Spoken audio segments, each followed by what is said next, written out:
y'all. It's Dina Kesbeh, lead producer here. I'm sitting in for Raheel while he takes some much needed time off.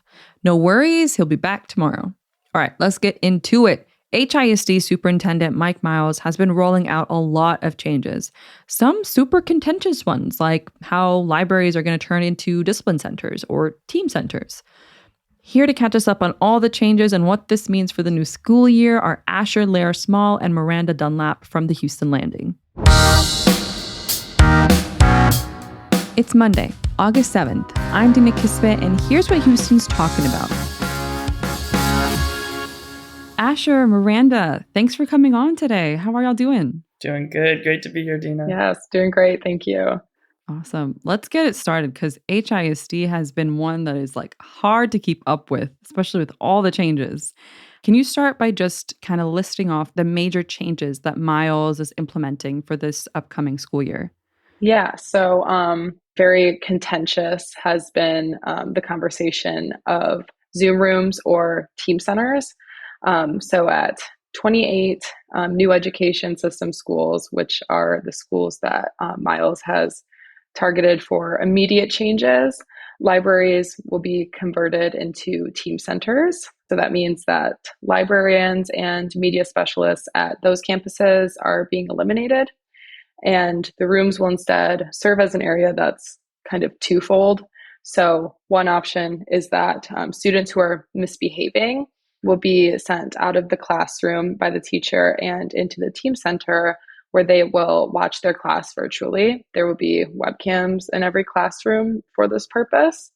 But then it's also, there's another different aspect of it, which is you'll have students in there who are, not misbehaving, right? So I think it's, 45 minutes into a lesson, you'll take what's, I guess, could be best described as like an exit ticket where the teacher will kind of gauge your understanding of the topic, and kids who are doing well will go and sit in the team center and either work in collaboration with other students or work on a worksheet on their own, while other students who need a little bit more help and direct instruction will remain in the classroom with the teacher for that.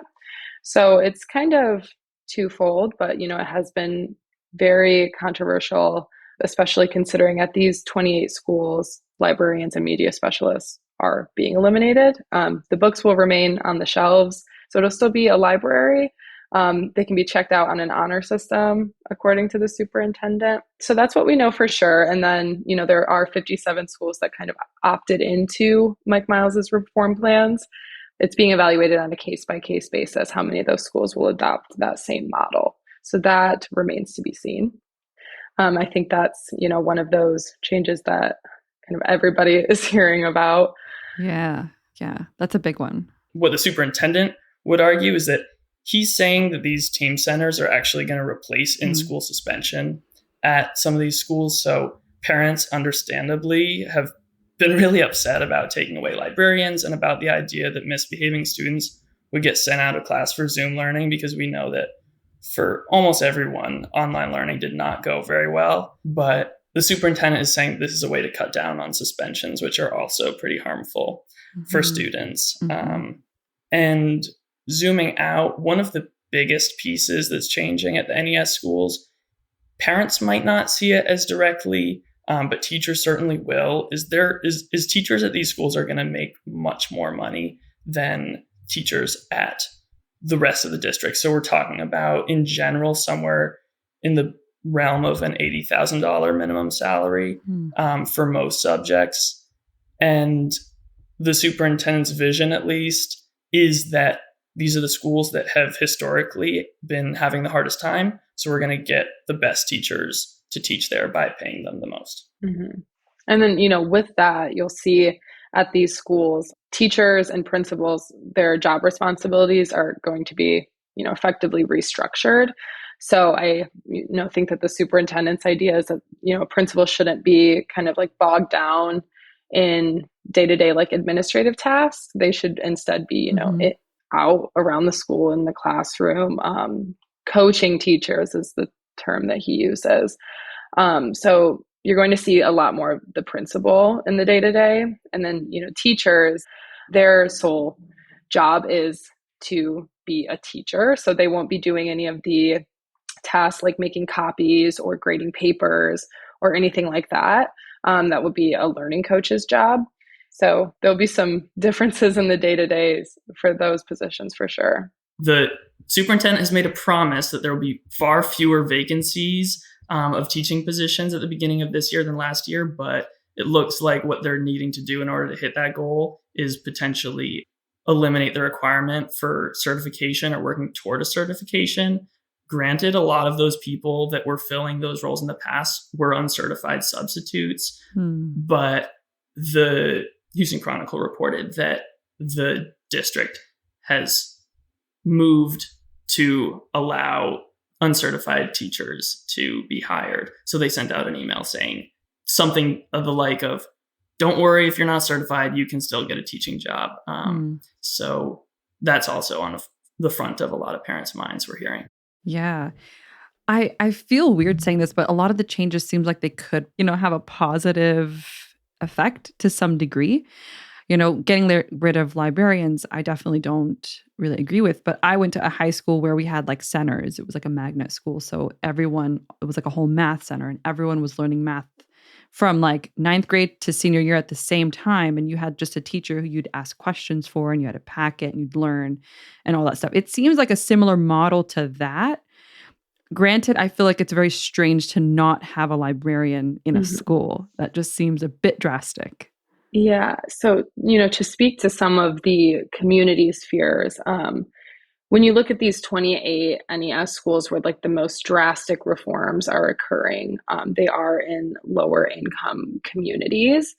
And, a lot of that fear is that, taking away librarians and media specialists from schools that are, largely, students of color attending them, lower income, the community feels like these are the people who need a library the most, and we should be giving them more resources and spending more time in the library rather than taking that away.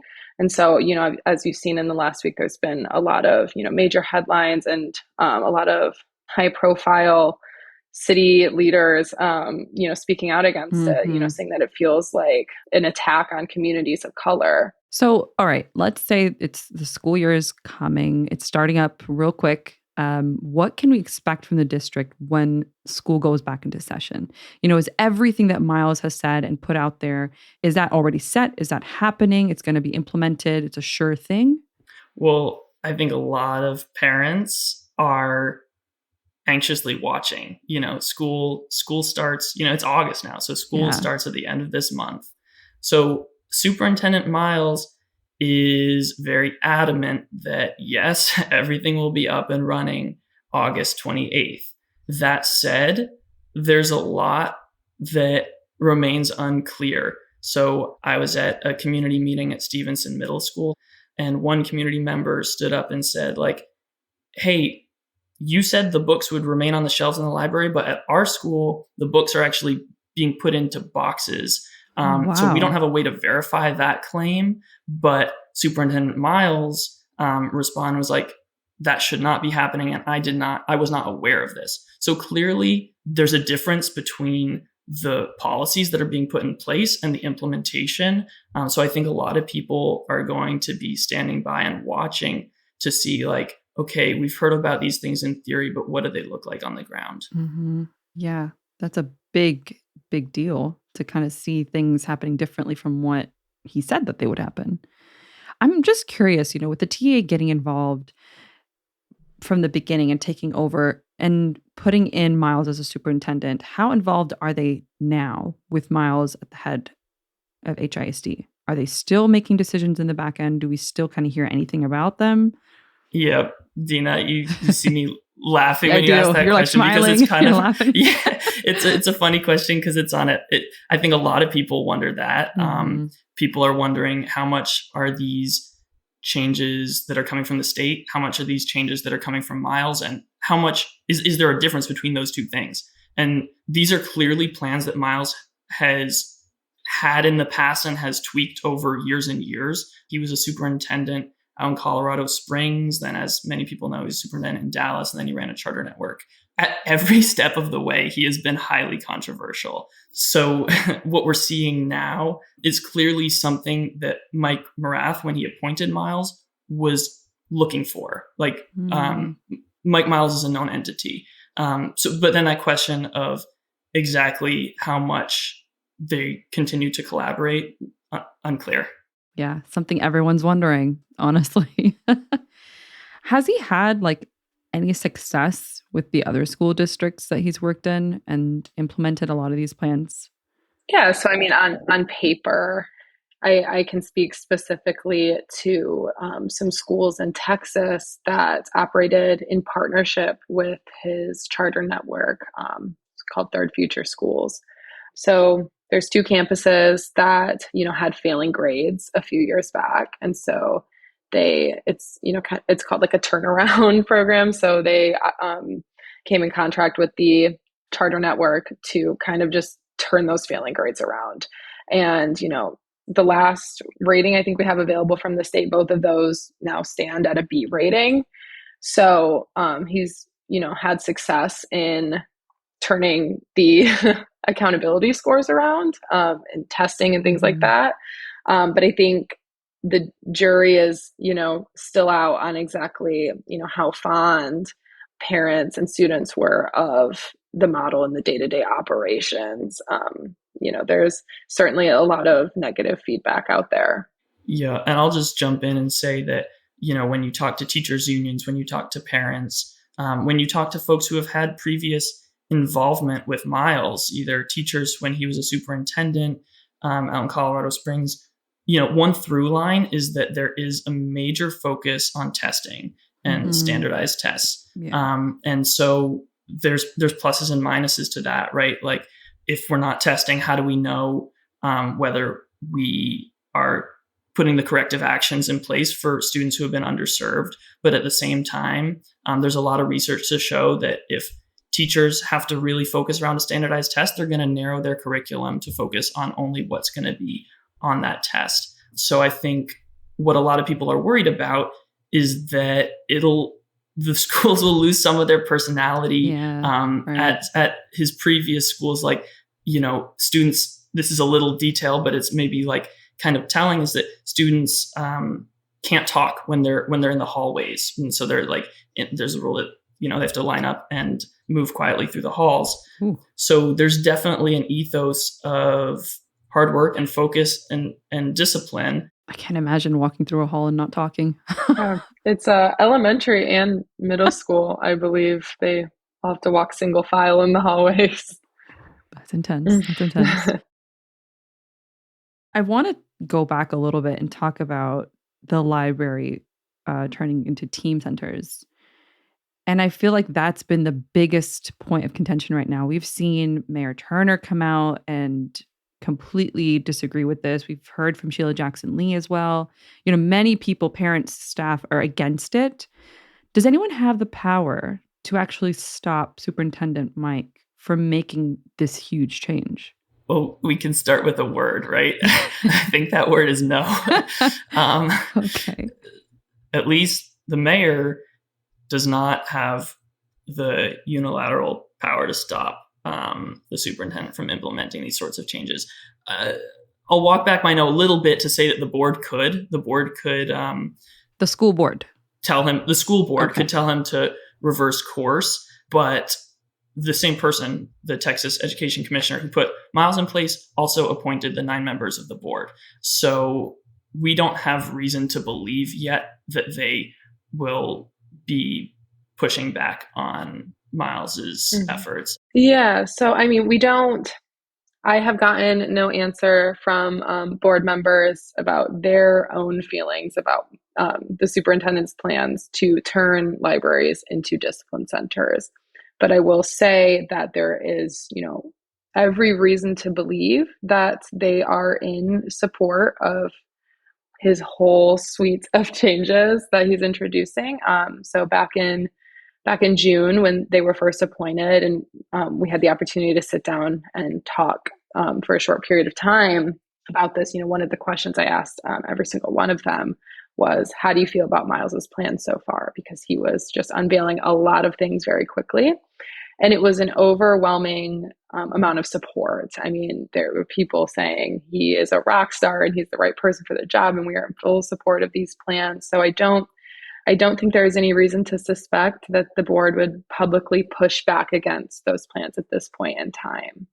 What I will say is that at last week's community meeting, there was an interesting moment, specifically around this point about libraries, where board member Rolando Martinez, he spoke in response to the library piece and mentioned that it could be a policy, maybe kind of, sort of, that the board would relook at in the coming months. So he said, no, we're not changing course right now. We are going along with Superintendent Miles's plan. Someone had asked, I get that you're changing these libraries into team centers, but why fire the librarians? Mm-hmm. And his response was, we're not changing course just yet, but maybe in the coming months, we could look at that again. Okay, so I want to move on and kind of get into like the staffing changes, because we've heard a lot about Superintendent Miles cutting staff. And I'm just curious, what about like the other side of things? Have any teachers or any staff willingly left because of all these changes? Yeah, I mean, so I have not personally had the chance to speak with a teacher who is like, screw this, I'm leaving. But those stories are out there, right? Mm-hmm. I mean, so other outlets have reported on zeroing in on one or two teachers who, felt overwhelmed or didn't like what they were seeing and have left. We don't know just yet how many people that will be.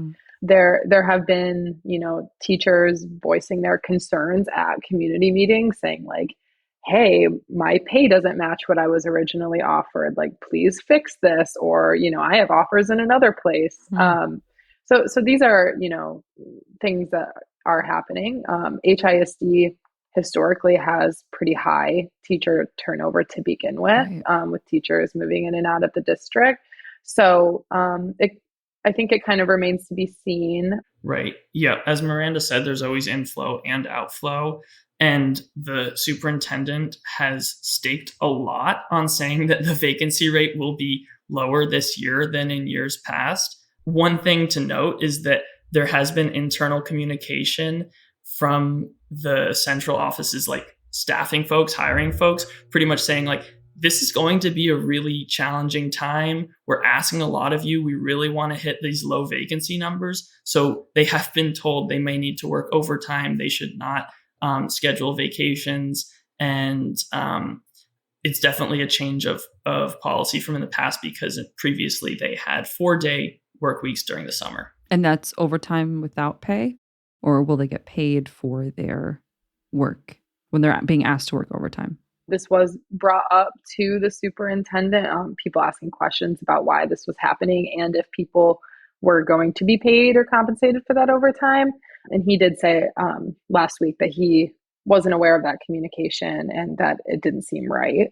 So let's just say, it's the end of the year. All the changes that Miles has made didn't really get the district where he needed to get it. It wasn't getting quote unquote better, weren't getting the test scores that they needed. With the stake takeover, does that mean that Superintendent Miles could be replaced? Morath can do whatever he wants at any point in time to take Miles and the board out. But, it is very well known that Miles has these plans that stretch across the next few years. So we have these 28 schools who are seeing the most changes right now. Then ahead of the next school year, we'll see 50 more. And then the school year after that, they'll bring in 70. So the whole goal is that 150 schools will be a part of this by the beginning of the 2025-26 school year. So because we have those, long-term plans, I feel like there is some time, that I don't see it being very likely. But you raise a great point, Dina, which is that people will be watching the outcome measures as they come along. So to go along with the increased focus on standardized testing is that we'll be getting many data points into how students are performing and whether the changes are having their desired impact. Definitely by the end of the year, there will be several tests administered that will give people a touchstone onto how significantly student scores are changing. And one of the exit criteria for the state takeover is that there's no multi-year failing schools. And so as these reforms continue to get implemented, Miles and everyone else is going to have an eye toward the school ratings and seeing if those bump up. Yeah. Is there anything else, Miranda or Asher, that, I didn't hit on that you want to really cover?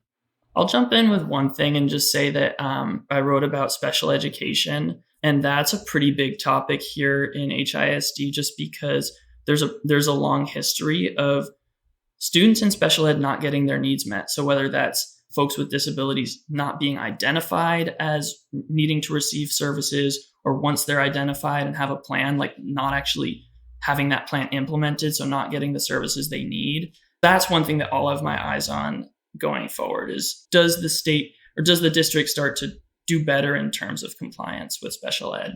And that's a really important one. Asher, Miranda, thank y'all so much for coming on and talking to us. And I'll make sure to link up all of the Houston Landing articles that y'all have been doing. You've been doing great work. And I'm going to keep following this story and your reporting. Thank y'all so much for coming on today. Thank you, Dina. Likewise. Thank you for having us. That was Miranda Dunlap and Asher Lehrer-Small from Houston Landing. We'll have a link to some of their work in our show notes. Before you go, y'all, Houston is hosting the biggest halal food fest for the second year in a row. Last year, they had to turn people away because H-Town showed up. This year, the festival is going down on September 30th in Sugar Land. My suggestion to you is that you mark your calendar so as soon as tickets go on sale, you get yourself one.